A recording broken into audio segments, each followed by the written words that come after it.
First ever factory outlet Mukunda జ్యువెలరీలో Nakshi Mela December 13 నుంచి 21 వరకు అన్ని స్టోర్స్ లో. కలెక్టర్ల కాన్ఫరెన్స్ లో రెవెన్యూ, రిజిస్ట్రేషన్, స్టాంప్స్ శాఖ మంత్రి అనగాని సత్యప్రసాద్ కీలక ప్రకటన చేశారు. రీసర్వే పూర్తయిన గ్రామాల్లో వచ్చే సంక్రాంతి నాటికి 21 లక్షల పట్టాదారు పాస్ పుస్తకాలను రైతులకు పంపిణీ చేయనున్నట్లు వెల్లడించారు.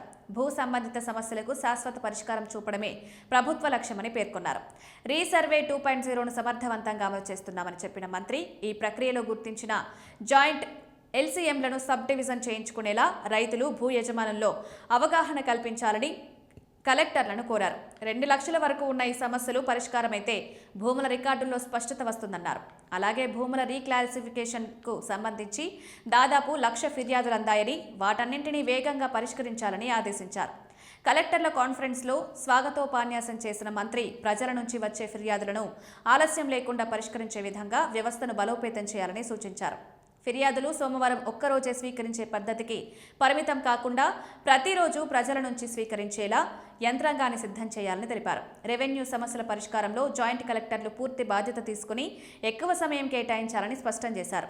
ఇటీవల రెవెన్యూ వ్యవస్థలో అనేక సంస్కరణలు తీసుకొచ్చినట్లు మంత్రి గుర్తు చేశారు. ప్రభుత్వ భూములపై అక్రమ రిజిస్ట్రేషన్లు జరిగితే వాటిని రద్దు చేసే అధికారం ఇప్పటికే కలెక్టర్లకు ఇచ్చామన్నారు. ప్రైవేట్ భూముల అక్రమ రిజిస్ట్రేషన్లు కూడా రద్దు చేసే అధికారం కలెక్టర్లకు వచ్చేలా త్వరలో మార్గదర్శకాలు విడుదల చేయనున్నట్లు తెలిపారు. రాష్ట్ర ఆదాయం పెంచే దిశగా కంపెనీలు, ప్రాజెక్టులకు కేటాయించిన భూముల వినియోగంపై కలెక్టర్లు క్షేత్రస్థాయిలో పరిశీలించి నివేదికలు ఇవ్వాలని ఆదేశించారు. గత 18 నెలల్లో 20 లక్షల కోట్లకు పైగా పెట్టుబడులను ఆకర్షించడం కూటమి ప్రభుత్వ సమిష్టి నాయకత్వానికి నిదర్శనమన్నారు. ఈ పెట్టుబడులు భూమిపైకి రావడంతో యువతకు 20 లక్షల ఉద్యోగాలు కల్పించాలన్న లక్ష్యాన్ని సాధించవచ్చని ఆశాభావం వ్యక్తం చేశారు. ప్రజల దృష్టిలో ప్రభుత్వం అంటే కలెక్టర్లేనని, అందుకే పాలనలో అత్యంత జాగ్రత్త అవసరమని సూచించారు. ఇదిలా ఉండగా పట్టాదార్ పాస్ పుస్తకాల్లో ఎలాంటి తప్పులు లేకుండా జారీ చేయాలని ప్రభుత్వం నిర్ణయించింది.